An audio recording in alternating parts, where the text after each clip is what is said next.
भूतिया डॉल का खेल। एक छोटे से गांव में अंजलि नाम की एक लड़की अपनी माँ सुधा के साथ अपनी नानी के घर से वापस अपने घर लौट रही थी। तभी रास्ते में एक टूटी फूटी पुरानी दुकान पर उसकी नजर गई। माँ देखो कितनी सुंदर डॉल है, मुझे ये डॉल खरीदनी है। अरे बेटी, मेरे पास इतने पैसे नहीं है, दिखने में बहुत ही महंगी लग रही है। तभी दुकानदार कहता है, ले लो बहन जी, ये एक ही डॉल बची है, मैं सस्ते में तुम्हें दे दूंगा, सिर्फ 50 रुपए में। और पता है, ये डॉल रात में बात करती है। क्या सच में ये डॉल रात में बात करती है? हाँ सच में, एक बार लेकर देखो, फिर खुद पता चल जाएगा। माँ प्लीज, मुझे बोलने वाली डॉल चाहिए। अंजलि की जिद पर उसकी माँ उसे वो डॉल दिला देती है। तभी दुकानदार कहता है, लेकिन मेरी एक बात याद रखना, रात 3 बजे इस डॉल को अकेला मत छोड़ना। अंजलि खुशी खुशी डॉल घर ले आती है, लेकिन उसे क्या पता था कि उस दिन उसकी जिंदगी हमेशा के लिए बदलने वाली थी। उस डॉल की 2 बड़ी बड़ी नीली आंखें, लंबे बाल और गले में एक घंटी थी। रात को उसे अंजलि ने अपने बेड के पास रखा और सो गई। जैसे ही घड़ी में 3 बजे डॉल में लगे घंटी अपने आप बजने लगी। बार बार घंटी की आवाज आने से अंजलि की आंख खुल रही थी। ये घंटी की आवाज कहाँ से आ रही है? अंजलि ने देखा, पास में रखी डॉल धीरे धीरे अपने आप मुस्कुरा रही थी। ये देखकर अंजलि डरकर उठकर बैठ गई। तभी डॉल में से आवाज आई, अंजलि मेरा खेल शुरू हो गया है। डॉल बोल रही है, क्या ये सपना है? डर के मारे अंजलि अपने कंबल में मुंह ढककर लेट जाती है। सुबह होते ही अंजलि ने माँ को सब बताया। माँ, वो डॉल रात में खुद से बोली। ये डॉल नहीं, बुरी आत्मा है। मैंने इस गांव में सुना है, डॉल में बंधी आत्माएं रात को जिंदा होती है। माँ तुम भी ना अब डराओ मत इसे। अंजलि ने उस रात तय किया कि वो सबूत इकट्ठा करेगी। उसने अपने कमरे में मोबाइल कैमरा ऑन करके रखा और सो गई। रात के 3-5 पर वीडियो रिकॉर्ड हुआ। भूतिया डॉल की आंखें धीरे धीरे चमकने लगी। उसका सिर घूमा, फिर वो अंजलि के बिस्तर तक आई। छुपन छुपाई खेले क्या? अगर नहीं खेलोगी तो तुम्हें हमेशा के लिए सोना पड़ेगा। अंजलि की नींद खुलती है। वो ये सब देखकर बहुत डर जाती है और वो अपनी माँ को उठाती है। माँ उठो, देखो डॉल फिर मुस्कुरा रही है। लेकिन माँ नहीं उठती और अंजलि डर से दोबारा सो जाती है। फिर अगले दिन अंजलि ये बात अपनी नानी को बताती है। मैंने तो पहले ही कहा था, जरूर उस डॉल में कोई बुरी आत्मा है, लेकिन मेरी कोई सुनता थोड़ी ना है। अंजलि अब हर रात डर से सो नहीं पाती। फिर एक दिन उसने देखा, डॉल की आंखों में एक लड़की की परछाई थी जो मदद के लिए चिल्ला रही थी। अंजलि अपनी दादी सुनीता के कहने पर गांव के एक बूढ़े तांत्रिक बाबा से मदद ली।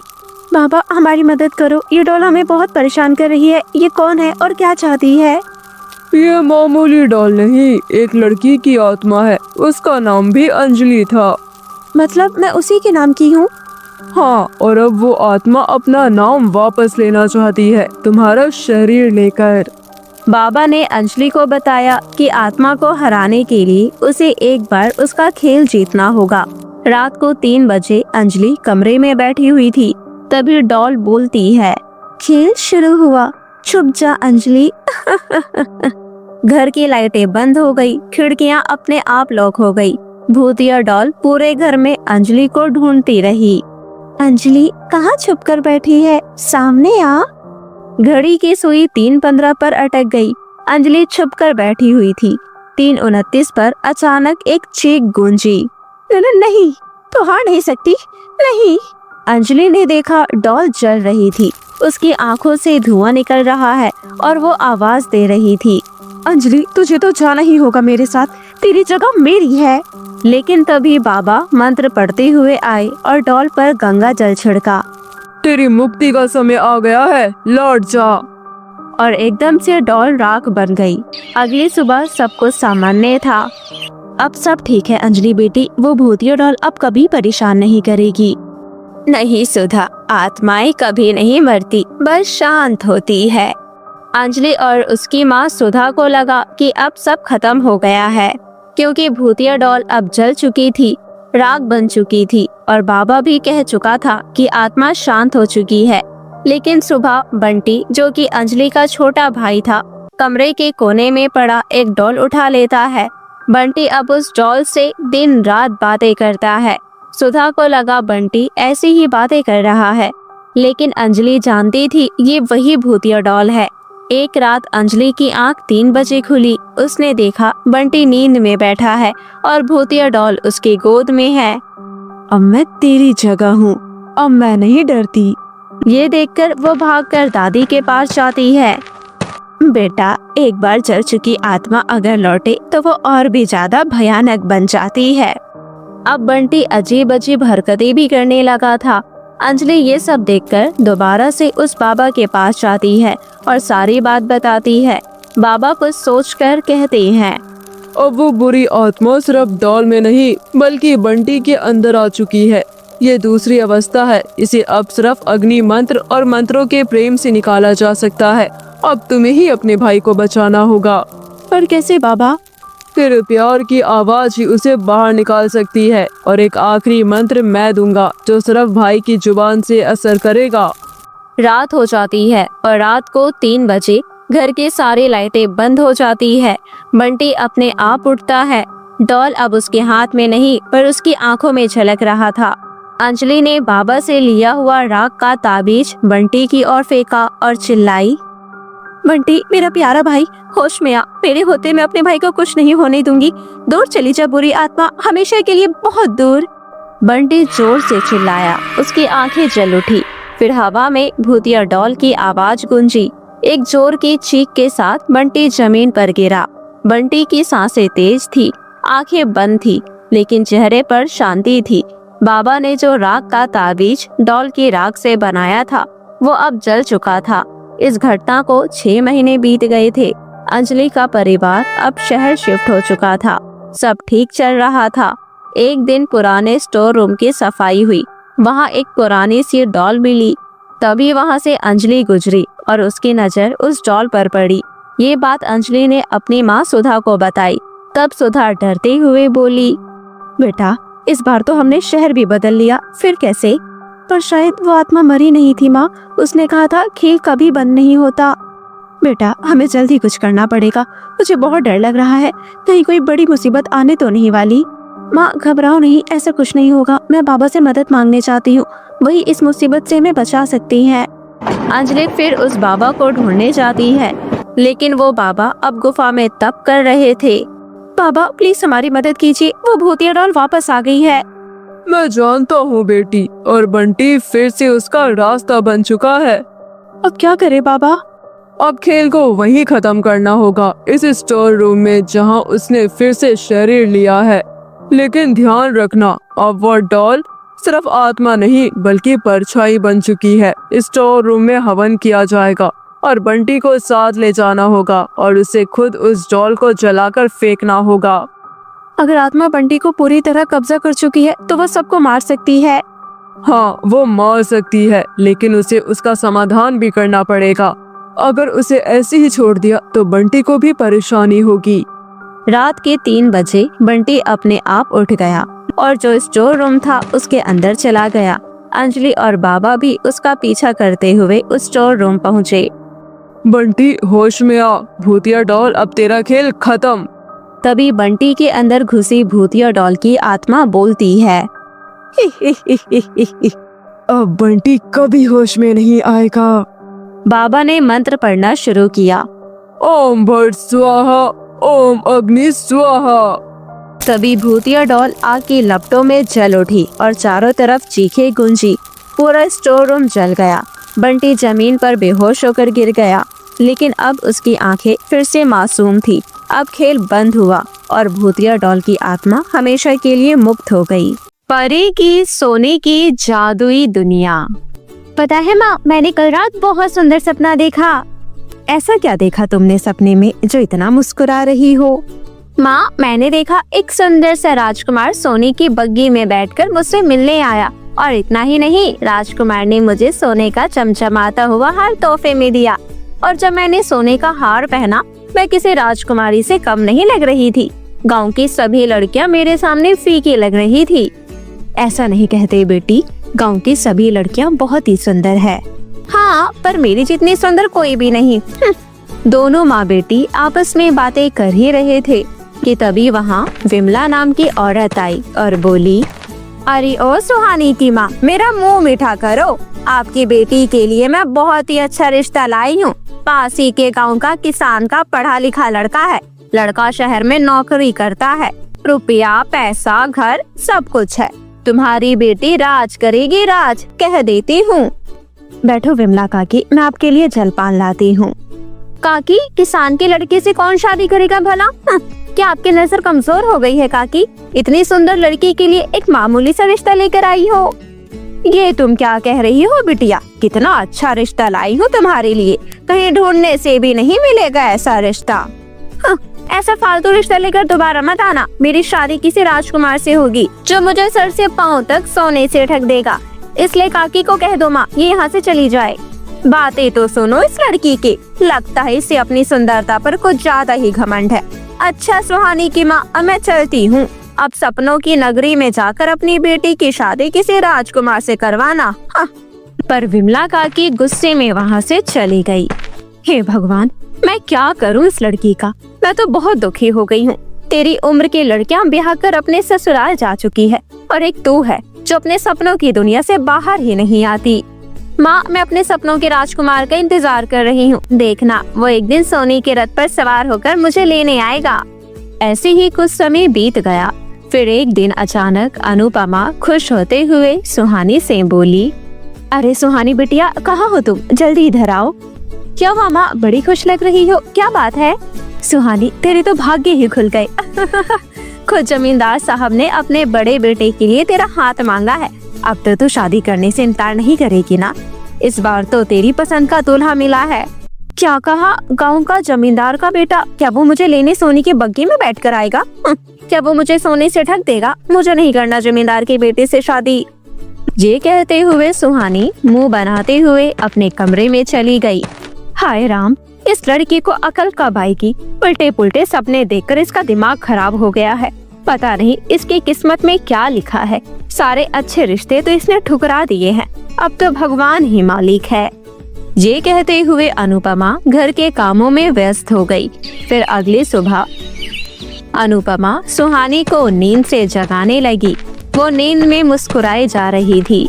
सुहानी, अरे ओ सुहानी, पागलों की तरह हंस क्यों रही है? क्या हुआ? जल्दी उठकर घर के कामों में मेरा हाथ बटा।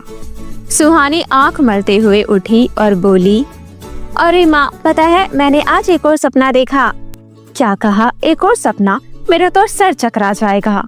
अरे सुनो तो माँ, आज मैंने देखा कि मैं सोने की गोटी वाली साड़ी पहने राजकुमार के साथ खड़ी हूँ और वो मुझे अपने साथ अपनी बग्गी में बैठाकर सोने के महल ले गया। सुहानी, सपनों की दुनिया से बाहर आओ। तुझे पता नहीं इन सपनों के चक्कर में कितने अच्छे रिश्ते तूने गवा दिए हैं। माँ, तुम कैसी बातें करती हो? तुम्हें पता नहीं माँ, एक दिन मेरा शरीर सोने से ढका होगा और मेरा दूल्हा एक राजकुमार होगा। अच्छा माँ, मुझे थोड़ी देर और सोने दो, मुझसे घर का काम नहीं होगा। देखना, एक दिन मैं महल की रानी बनूंगी, मेरे आगे नौकर चाकर होंगे। ये कहते हुए सुहानी चद्दर तान कर सो गई। कोई तो मेरी मदद करो, भगवान मेरी लड़की को सद्बुद्धि दो, मेरी बिल्कुल भी बात नहीं मानती। दोपहर के समय अनुपमा आंगन में उदास बैठी हुई थी कि तभी वहाँ एक बूढ़ी अम्मा आई। अरे बिटिया, कुछ खाने को हो तो दे दो, बड़ी भूख लगी है। अम्मा, आप तो बड़े दिनों बाद आई हो। हाँ, मैं कुछ दिनों के लिए दूसरे लोग, मेरा मतलब दूसरे गांव चली गई थी। अच्छा अम्मा, आप यहीं बैठो, मैं आपके लिए रोटी और अचार लेकर आती हूँ। अनुपमा ने एक थाली में 2 रोटी और अचार लाकर बूढ़ी अम्मा को खाने को दिया। अम्मा ने खुश होते हुए खाना खाया। खाना तो बहुत ही स्वादिष्ट था, पर बेटी तुम्हारा चेहरा उतरा हुआ क्यों है? क्या बताऊं अम्मा, मेरी बेटी दिन पर दिन घमंडी होती जा रही है।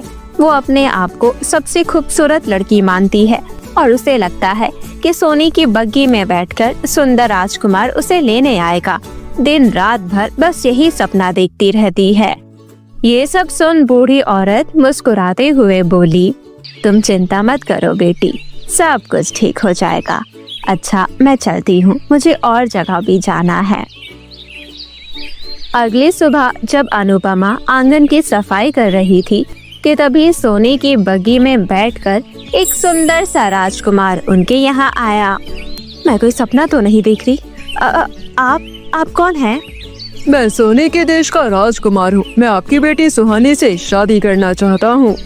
इससे पहले कि अनुपमा कुछ कह पाती, सुहानी झट से आई और खुश होते हुए बोली, माँ देखा आपने, मैंने कहा था ना मेरा सपना सच जरूर होगा। आज मैं बहुत खुश हूँ, मेरे सपनों का राजकुमार मुझे लेने आया है।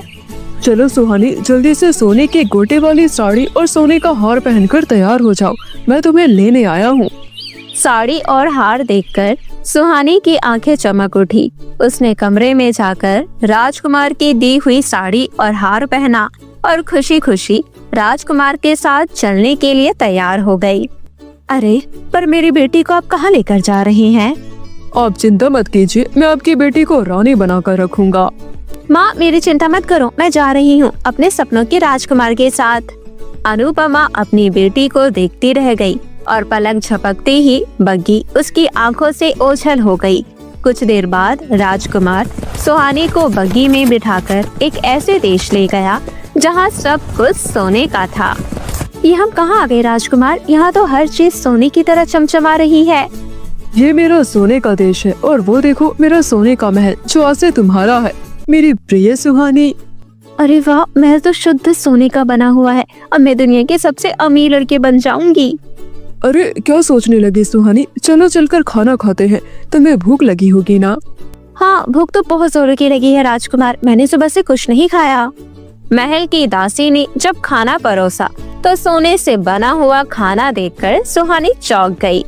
ये क्या, रोटी भी सोने की, चावल भी सोने का और सब्जी भी सोने की, इन्हें मैं कैसे खाऊं? ये कहते हुए सुहानी उदास हो गई। अरे तुम खाना क्यों नहीं खा रही सुहानी? तुम्हें तो बहुत जोर की भूख लग रही थी ना। खाओ, खाना बहुत ही स्वादिष्ट बना है। राजकुमार मैं ये खाना नहीं खा सकती, मेरे यहाँ तो अनाज खाते हैं, सोना नहीं। ये सब खाकर मेरी भूख नहीं मिटेगी। और यहाँ तुम्हें यही खाने को मिलेगा। इस देश के सभी लोग सोने की बनी चीजें खाते हैं, इसके अलावा और कुछ नहीं। अब मैं क्या खाऊं? मेरे लायक तो यहाँ कुछ भी नहीं है। अगर तुम्हें नहीं खाना तो मत खाओ, पर मैं तो पेट भर खाऊंगा। ये कहते हुए राजकुमार सोने से बनी हुई सामग्री बड़ी ही चाव से खाने लगा। सुहानी उदासी भरी नजरों से देखने लगी। तभी यकायक सुहानी को प्यास लगी। एक गिलास पानी ही पी लेती हूँ, गला सूख रहा है। ये कहते हुए जैसे ही सुहानी ने पानी का ग्लास उठाया तो चौंक गई। ये क्या, इस ग्लास में तो पानी के बदले सोना है, मुझे पानी पीना है। सोना नहीं। रोना धोना बंद करो, यहाँ तुम्हें सोने के सिवा कुछ नहीं मिलेगा। जाओ अपने कमरे में और मुझे शांति से खाने दो। सुहानी रोते हुए कक्ष में चली गई। ऐसे ही 2 दिन बीत गए। बिना खाए पिए सुहानी का बुरा हाल हो गया। वो माँ को याद कर रोने लगी। मुझे माँ के पास जाना है, मुझे अब और यहाँ नहीं रहना। मैंने ऐसा भी कहीं होता है, खाने में सोना कौन खाता है? 2 दिन से मैंने कुछ नहीं खाया। तभी राजकुमार कक्ष में दाखिल हुआ। क्या हुआ सुहानी, तुम इतनी दुखी क्यों हो? राजकुमार मुझे मेरी माँ की बहुत याद आ रही है, मैं घर वापस जाना चाहती हूँ। सुहानी जो तुम्हें चाहिए था यहाँ सब कुछ तो तुम्हें मिल रहा है। तुम्हें और सोने के गहने चाहिए तो मैं तुम्हें और भी लाकर देता हूँ। नहीं राजकुमार, मुझे सोने के गहने नहीं चाहिए, न ही मैं यहाँ रहना चाहती हूँ, मुझे बस वापस जाना है। एक बार फिर सोच लो सुहानी, तुम यहाँ दोबारा फिर कभी नहीं आ पाओगी। मैं समझ चुकी हूँ, सोना चांदी मिलने से खुशी नहीं मिलती, यहाँ प्यार नहीं है। माँ मुझे बहुत प्यार करती थी, मैं अपनी झोपड़ी में लौट जाना चाहती हूँ। मुझे नहीं रहना सोने के महल में, मुझे वापस जाना है। ठीक है, रोना बंद करो। अगर तुम्हारी यही इच्छा है तो मेरा हाथ पकड़ो, मैं तुम्हें तुम्हारी माँ के पास ले चलता हूँ। सुहानी ने राजकुमार का हाथ पकड़ा और कुछ ही पल में सुहानी ने अपने आप को अपने घर पाया। माँ मैं आ गई। कहाँ हो माँ, जल्दी बाहर आओ। सुहानी बिटिया, तुम अचानक, सब कुछ ठीक तो है ना? माँ मुझे बहुत भूख लग रही है, मैंने 2 दिन से कुछ नहीं खाया। सोने के देश में सिर्फ सोने के चावल और सोने की रोटी थी। मैं बहुत भूखी हूँ। माँ, अब तुम जैसा कहोगी मैं वैसा करूँगी। मुझे अब सब समझ आ चुका है। तभी वहाँ खड़ा राजकुमार अचानक एक सुंदर परी में बदल गई। अनुपमा, मैंने कहा था ना, सब कुछ ठीक हो जाएगा। मैं वही बूढ़ी औरत हूँ जिसे तुम अक्सर खाना खिलाती थी। ये सब मैंने तुम्हारी बेटी को सही रास्ते पर लाने के लिए किया था। अब सुहानी कभी घमंड नहीं करेगी और तुम्हारी सारी बात मानेगी। आपका धन्यवाद परी, मैं आपका एहसान कभी नहीं भूलूंगी। अच्छा, अब जाओ और अपनी बेटी को पेट भर खाना खिलाओ। मैं चलती हूँ। इतना कहकर परी अदृश्य हो गई। सुहानी ने उस दिन माँ के हाथ से पेट भर खाना खाया। अब सुहानी घर के कामों में माँ का हाथ बटाती और सारी बात मानती। फिर कुछ महीने बाद अनुपमा ने एक अच्छा सा रिश्ता देखकर सुहानी के हाथ पे लेकर खुशी खुशी उसे विदा किया।